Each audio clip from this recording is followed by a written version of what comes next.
সব নেমন্তন্ন কি আর রক্ষা করা যায় বলুন? আমি জিমেই গেলাম না ফিস্ট করতে, তো অত দূরে কি করে যাব? তাই হচ্ছে একটুখানি পার্লারে। অনেক দিন বাদে যাচ্ছি জানেন তো, সে প্রায় 3-4 মাস হয়ে গেল। মর্নিং বন্ধুরা, আশা করি আপনারা সবাই ভালো আছেন, আমিও ভালো আছি। আপনাদের সবাইকে আমার পূর্বাস লাইফস্টাইল চ্যানেলে স্বাগত জানিয়ে আজকের ব্লগটা শুরু করছি। তো আজকে হচ্ছে গিয়ে শনিবার, আর এখন বাজে হচ্ছে বেলা 9টা 15। তো আজকে আবার কালকে যেমন ছন্দাদি আসেনি, ছন্দাদি তো আজকে এসেছিলো, এই মাত্র বাসন ধুয়ে ঠুয়ে দিয়ে গেল। আর আজকে আবার ঘর মুছে যে মাসি, সে আসেনি বলতে সকালবেলা তখন ওই 7:30 পৌনে 8টা বোধহয় এরকম হবে, তখন উপরে এসেছিলো, এসে উপরে বাসনগুলো সব ধুয়ে দিয়ে গেছে। দিয়ে আমাকে বেল বাজিয়ে ফুল এনে দেয়, তো আমাকে সে ফুলটা হাতে দিল, দিয়ে বলল, বৌমা আমার খুব জ্বর, আমি আজকে বাড়ি যাচ্ছি। তো আমি আর কি বলবো বলুন, আমি বললাম হ্যাঁ যাও, ঠিক আছে। তো সেই সকাল থেকে করছি, বিছানাগুলো তুললাম, ডাক্তার সাহেবও হেল্প করে দিয়েছেন। দিয়ে তারপরে ঘরটরগুলো ঝাঁট দিলাম। আজ মুছবো না, মোছার মতন সময়ও নেই আর আমার ক্ষমতাও নেই, ওই ঝাঁটিয়ে রেখে দিলাম। আর তবে ডাক্তার সাহেবের সামনে ঝাঁট দিইনি জানেন তো, ও চান করতে গেছে তখন ঝাঁট দিয়েছি, নইলে এক্ষুনি ঝাঁটা হাতে থেকে কেড়ে নিয়ে দাও দাও দাও, আমি করে দিচ্ছি, দাও। ওই জন্য ও চান করতে গেছে, আমি ঝাঁটটা দিয়ে নিলাম। নিয়ে রান্নাঘরটার সমস্ত পরিষ্কার করতেই হলো, কারণ কালকে যদিও নিরামিষ খেয়েছি, তবুও শেষে রাত্রেবেলায় ওদের জন্য ডিম ভাজা এই সেই করে দিতে হয়েছে, তো ফলে গ্যাস নোংরা হয়ে গেছে। আবার সব সাবান জলে ধুয়ে ঠুয়ে পরিষ্কার করে এই যাব, এখন একটুখানি চা খাবো, খেয়ে বাসন টাসনগুলো গুছাবো, এঁঠো বাসন যা যা আছে সব ধুয়ে ঠুয়ে নেব, নিয়ে রান্নাটা বসিয়ে দেবো। আর কালকে রাতে শোয়ার সময় ওই গরম জলে বিউলির ডালটা ভিজিয়ে রেখেছিলাম, সেটা প্রেশার কুকারে সিটি দিয়ে রেখে দিয়েছি, সেটা করব। যতটা হয় রান্না করে দিয়ে চলে যাবো। তবে আজকে ভাত বেশি করতে হবে না, ভাতটা ভাবছি চান করে পুজো টুজো সেরে নিয়ে তারপরে বসাবো। কারণ হচ্ছে কালকে তো ডাক্তার সাহেব রাত্রেবেলায় এসেও খায়নি, ও তো ওই যে ওই আলুর পরোটা করেছিলাম সেইগুলো খেয়েছিল। দিয়ে সকালবেলায় উঠে সেই ওর মা কালকে পিঠা করে দিয়েছিল, সেই পিঠা তো যিশুও খায়নি আর আমি তো খাবোই না, সেই পিঠা কাল একটু খেয়েছিল, আবার আজকে সকালবেলায় ওই পিঠা খেলো জানেন তো, এত ভালোবাসে। আমাকে বলছে তুমি কবে করবে পিঠা? আমি বলি দাঁড়াও, সোমবার কি মঙ্গলবারে করব, করে দেখিয়ে দেবো ঠাকুরকে। বলে আর যিশুও খায়নি, যিশু খুব একটা ভালোবাসে না পিঠা, তো খায় মাঝে মধ্যে, খায় একটা দুটো খায়, কালকে কেন খায়নি জানি না, ওই যে আলুর পরোটা পেয়ে গেছে না, আর খায়নি। দিয়ে যাই হোক, ভাত তাহলে ওই কালকের ভাতটা একটু গরম করে দেবো, আর একটুখানি ঠাকুরকে তো দেখাতে হবে, একটুখানি ভাত করে নেব, কারণ যা ভাত আছে ওতে 3 জনের হবে না, একটুখানি ভাত করতে হবে, তাই করে নেব। ব্যাস এই আজকে রান্না টান্না করবো, পরে হবে ও সমস্ত। তো চলুন তাহলে আজকের দিনটা শুরু করলাম, আপনারা সঙ্গে থাকুন, দেখতে থাকুন। এটার অবস্থা দেখুন কীরকম কুয়াশা, বুঝতে পারছেন? এই সবে একটুখানি রোদ উঠেছে, এই দেখুন রোদের ঝলক পড়েছে, এই একটু রোদ উঠেছে, কি ঠান্ডা, বাইরে বেরোনো যাচ্ছে না। ওই দেখুন কীরকম কুয়াশা, দেখছেন? ওই দেখুন সাদা হয়ে আছে চারিদিক, এই দেখুন চারিদিক সাদা। এখন বাজে হচ্ছে 9:30, তাতেই এই অবস্থা। আর এর আগে তো মানে দরজা খোলা যাচ্ছিল না, এমন কুয়াশা। এই দেখুন আমার পুজো করা হয়ে গেল, এই যে আমার গোপাল, চট করে আপনাদের একবার দেখিয়ে দিই, এই যে আমার গোপাল, আর এই যে জলখাবার দিয়েছি, আর এই যে এখানে হনুমানজির পুজো করেছি, আজকে শনিবার তো ওই যে হনুমানজির পুজো করেছি, আর এই যে হনুমানজিকেও আজকে গুড়ের রসগোল্লা একটা খেতে দিয়েছি, এই যে দেখুন।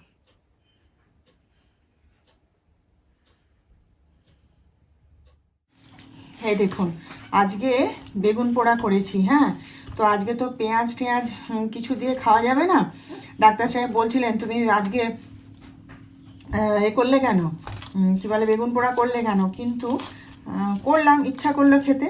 তো আজকের বেগুন পোড়াটা দেখুন, এই যে টমেটো, মটরশুঁটি, একটুখানি বড়ি ছিল, গুঁড়ো গুঁড়ো বড়ি, সেগুলোকে ভেজে নিয়েছি, লঙ্কা, তেল, নুন সব দিয়ে মাখাবো। এই যে দেখুন, আমার এক বান্ধবীর কাছে আমি এটা শিখেছিলাম, যে সব সময় পেঁয়াজ দিয়ে খেতে হবে কোনো মানে নেই।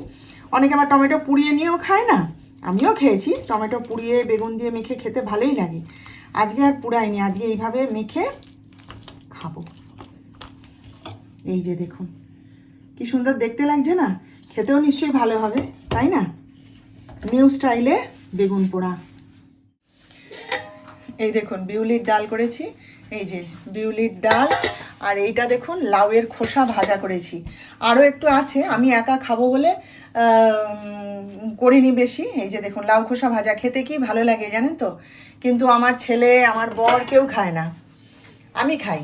আর এই যে পেঁপের তরকারি, এখানে একটু শিম ভাজা করেছি, আর এই যে ওলকপি দিয়ে আলু দিয়ে মটরশুঁটি দিয়ে একটা তরকারি করে দিয়েছি, ব্যাস। আর এখানে তো এই যে বেগুন পোড়া আছে, ব্যাস এই হচ্ছে আজকে। এখন বাজে হচ্ছে 2:45। হ্যাঁ, গোপালের অন্ন ভোগটা দিয়ে এলাম যে মা বেটায় দুজনে খাবো, বুঝলেন তো।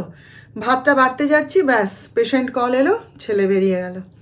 আর ডাক্তার সাহেব তো এখনও আসেনি, বললাম দুটো ভাত খেয়ে চলে জানো বাবা, বলে মা 15-20 মিনিট লাগবে, আমি চলে আসছি।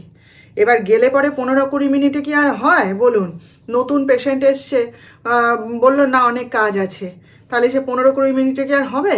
ওই দুই ভাই মিলে বেরিয়ে গেল, আমার ননদের ছেলেটা আর আমার ছেলে মিলে বেরিয়ে গেল। আর ডাক্তার সাহেব তো এখনও ফেরেইনি। এবার আমাকে খেয়ে নিতে হবে আজকে, কেন কি আমি আজকে অপেক্ষা করতে পারবোই না। কেন হচ্ছে আজকে আমার ব্লাড টেস্ট করবে আর কি, ব্লাড সুগারটা টেস্ট করবে। অনেক দিন ধরেই এটা করা হচ্ছিল না। হ্যাঁ, দিব্যি ঘুরে বেড়াচ্ছি, জিম করছি, সবই করছি, কিন্তু ঠিকঠাক আছে কিনা সেটা তো একবার চেক করতে হবে না। তো কালকেই বলেছিলাম যে আমার সুগারটা টেস্ট করবে, বলছে আচ্ছা। তো সকালবেলায় যিশু একবার চেম্বারে গেছিলো, তখন বলছিল যে মা আমি দেখো বললাম বাপি না, তারপরে ও বাড়িতে এসেও ফোন করেছিল যে বাপি তুমি কাউকে দিয়ে পাঠিয়ে দাও না, যে আমি তাহলে ঠিক টাইমে ব্লাডটা নিয়ে রাখবো, কারণ 5 মিনিট 10 মিনিট এদিক ওদিক হয়ে গেলে সমস্যা হয়। বলে না না আমি নিয়ে যাব সঙ্গে করে, ও চিন্তা নেই আমি ঠিক নিয়ে যাব। এবার দেখা যাক, সময়ে আসতে পারলে তাহলে ব্লাড টেস্ট হবে, না হলে হবে না। কি করা যাবে এখন, মোট কথা আমাকে এখন খেয়ে নিতে হবে, আর কি করব, উপায় নেই। কালকে যখন আমি জিমে গেছিলাম তখন নাকি বাড়িতে কে একজন লোক এসে এগুলো দিয়ে গেছে। এটা হচ্ছে এই যে অযোধ্যা মন্দির নির্মাণের কার্ড দিয়ে গেছে, এই যে দেখুন। আমরা তো আর যেতে পারবো না, এখানেই নাকি আমাদের উৎসব অনুষ্ঠান হবে, সেই জন্যে এই যে কার্ডটা দিয়ে গেছে। আমি এখন এই বসে বসে দেখছি, এই যে এই কার্ডটা দিয়ে গেছে, আর এই যে নিমন্ত্রণপত্র দিয়ে গেছে, এই যে দেখুন, এই যে এটা দিয়ে গেছে, আর এই যে ঠাকুরের প্রসাদ দিয়ে গেছে, এই যে ঠাকুরের প্রসাদ দিয়ে গেছে। আমি যখন রান্না করছিলাম তখন আমার তখন ছোটু এসেছিল আর কি, এসে বললো মামি এটা কালকে একজন দিয়ে গেছে, তোমাকে দেওয়া হয়নি, এ নাও। তো এখন ব্যাপারটা হচ্ছে এটা মনে হয় আমার জায়ের যে বাবা মেসোমশাই উনিই পাঠিয়েছেন। কেন কি মেসোমশাই হচ্ছে ওই হরি মন্দিরের সঙ্গে যুক্ত, সব সময় ঠাকুরের নাম গান করেন, ওখানেই পড়ে থাকেন বলতে পারেন। তো আমি বিয়ের পরে না, বিয়ের পর আমার শাশুড়ি আমাকে নিয়ে গেছিল ওই হরি মন্দিরটা দেখাতে, খুব সুন্দর খুব সুন্দর, বিরাট জায়গা জুড়ে খুব সুন্দর জানেন তো। আর আর ওই হয়েছে কি বলে, আমার যা আর আমার শাশুড়ি প্রায় দিনই হরি মন্দিরে যায়, ওই ঠাকুরের ভোগ খেয়ে আসে, মহাপ্রসাদ খেয়ে আসে। তো ওইখানে হ্যাঁ আরও একবার গেছিলাম, আমার জায়ের যে ভাই তার ছেলে যখন অন্নপ্রাশন হয় তখনও গেছিলাম ওখানে, আমি দেখে এসেছি। ওখানে বিরাট উৎসব অনুষ্ঠান বিরাট হয়। তারপরে তো মনে হয় সেই মেসোমশাই এটা পাঠিয়ে দিয়েছে জানেন তো। যাই হোক, নেমন্তন্ন তো পেলাম, ব্যাস এটাই যথেষ্ট, নাকি বলুন। এই যে দেখুন, দেখুন 3:30 বেজে গেল জানেন, এখনও অপেক্ষা করছি, ছেলের পাত্তা নেই, বরের তো নেই পাত্তা, সে তো কখন আসবে তার ঠিক নেই। ছেলেটাও সেই যে গেল, এখনও আসেনি জানেন, ঘুরে বেড়াচ্ছি, কি জানি কি করবে। আর কালকে আমার তো খাওয়া দাওয়া হয়ে গেছে, আমি বসে আছি টাইম দেখে নিয়ে। তো দেখা যাক কখন আসে, নেয় কি না আজকে ব্লাড, আমি রেডি হয়ে আছি। তো কালকে জিমে শ্রাবণীদি এসেছিলো জানেন তো, শ্রাবণীদি এসে ওর তো মেয়ের বিয়ে না, বললাম 21শে জানুয়ারি ওর মেয়ের বিয়ে, আমাকে রাস্তায় ধরেছিল, ধরে নেমন্তন্ন করেছিল। তো কালকে জিমে এসেছিলো, এসে নেমন্তন্ন করে গেছে।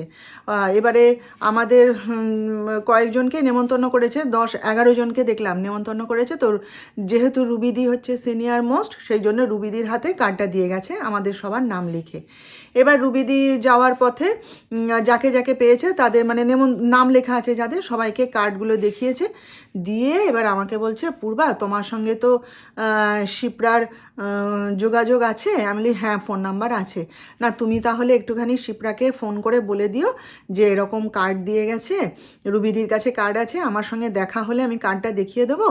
আর বাকি এখানে আরও আছে, অন্নপূর্ণা বস্ত্রালয়ে 2 বউ আছে, ওদের সঙ্গে তো যোগাযোগ, আমার কাছে তো কারো ফোন নাম্বার নেই, আর তোমার কাছে যদি থাকে আমি বলি ঠিক আছে, আমার কাছে তো নেই, আমি শিপ্রাকে বলে দেবো। ওই এক পাড়াতে কাছাকাছি তো ওরা থাকে সব, এরা সব ভীমার বাজারে না, মানে সব বড় বড় যারা দোকানদার রয়েছে আমাদের, অন্নপূর্ণা বস্ত্রালয়, কমলা শঙ্খ ভাণ্ডার, তারপরে ওই আপনার জলযোগ, তারপরে আরও সব রয়েছে দোকান, তাদের সব বউয়েরা আর কি। হ্যাঁ, তো আমি শিপ্রাকে বলে দেবো, শিপ্রা যোগাযোগ করে বলে দেবে। তো সেই কালকে এসে শিপ্রাকে ফোন করেছিলাম, সে তখন রাত্রি 9টা, তখনও চিৎকার চব্য পাচ্ছি, কি ও দোকান খোলা ছিল নাকি কে জানে, জিজ্ঞেস করতে হবে পরে, কি চিৎকার হুল্লোড় হচ্ছে। দিয়ে তারপরে তো শিপ্রার সঙ্গে কথা বললাম, শিপ্রাকে জানিয়ে দিলাম, দিয়ে বলে তুমি আজকে যাবে না পূর্বাদি, মানে আজকের কথা বলছে আর কি। আমি না রে, শনিবার দিনটা আমি একটু বিশ্রাম নিই, আমি ওই জন্য সোম থেকে শুক্র টানা যাই, একদিনও অ্যাবসেন্ট করি না, আমি শনিবার দিনটা একটু বিশ্রাম নিই, পা দুটোয় বড় ব্যথা। বলে হ্যাঁ তোমার পাটা ফুলেছে, কালকে দেখছিলাম। আমি বলি যে, তারপরে অনেকক্ষণ গল্প টল্প হলো, হাসি মজা হলো। ভালো মেয়েটা, বেশ মিশুকে, নিজের চেষ্টায় দাঁড়ানোর চেষ্টা করছে। হ্যাঁ, ভালো লাগে বেশ। তো খুব হাসি খুশি খুব মিশুকে, জানেন তো, জিমের প্রতিটা মেয়েই ভালো, আমার সবাইকে ভালো লাগে, আমার কাউকেই খারাপ লাগে না।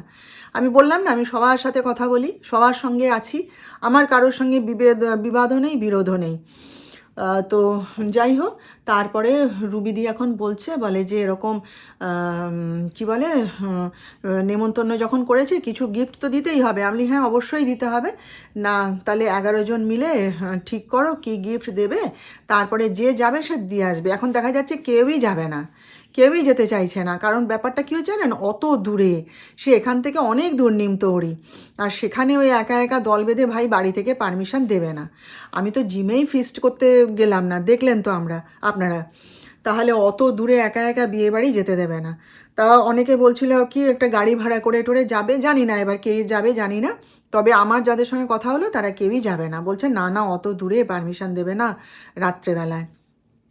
তা আমার হাজব্যান্ডও বলে কেন, এদিকে করতে পারতো, তাহলে তো তোমরা সবাই দল বেঁধে যেতে পারতে। আমি করেনি, তাদের নিশ্চয়ই কোনো অসুবিধা আছে, মানুষের সুবিধা অসুবিধা দেখে তো সব কিছু হবে, আমার কে নেমন্তন্ন করেছে সেই অনুযায়ী দেখে কি আর হবে, নিশ্চয়ই তাদের কোনো সুবিধা অসুবিধা আছে, তাই তারা ওইখানে করেছে।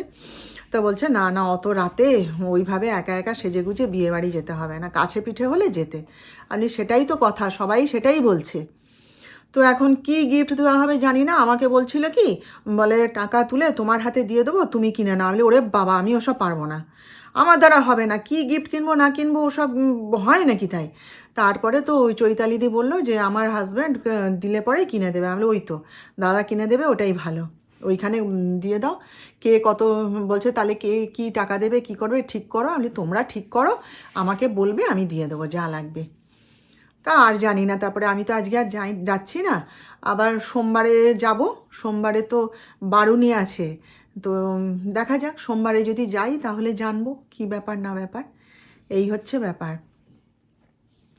নেমন্তন্ন কি আর রক্ষা করা যায় বলুন, আমি জিমেই গেলাম না ফিস্ট করতে, তো অত দূরে কি করে যাব। তাই ভাবলাম কি যে ছেলে তো এখনো আসেনি, তাহলে ওর ঘরটাকে একটু ধরি গুছিয়ে দিই, কারণ ও ঘরে থাকলে আর ঘর গুছানো সম্ভব হয় না। তো সেই জন্যে এখন তো ঘরে নেই, সেই জন্য ভাবলাম ঘরটাকে একটুখানি গুছিয়ে দিই।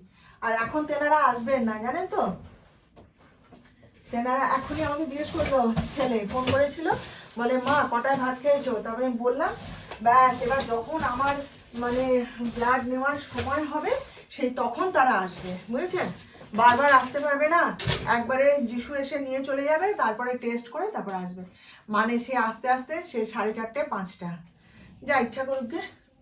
তো এই খাটটাকে না বক্স খাট করবো ইচ্ছা আছে জানেন তো। তো আমার এই খাটটা আমার বিয়ে, এটা আমার শ্বশুর বাড়ির খাট কিন্তু, হ্যাঁ এটা আমার বাবা দেয়নি।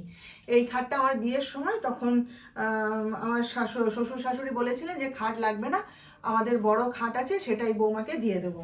তো সেই তখন আমার বিয়ের সময় এই খাটটা আমাকে দিয়েছিলেন।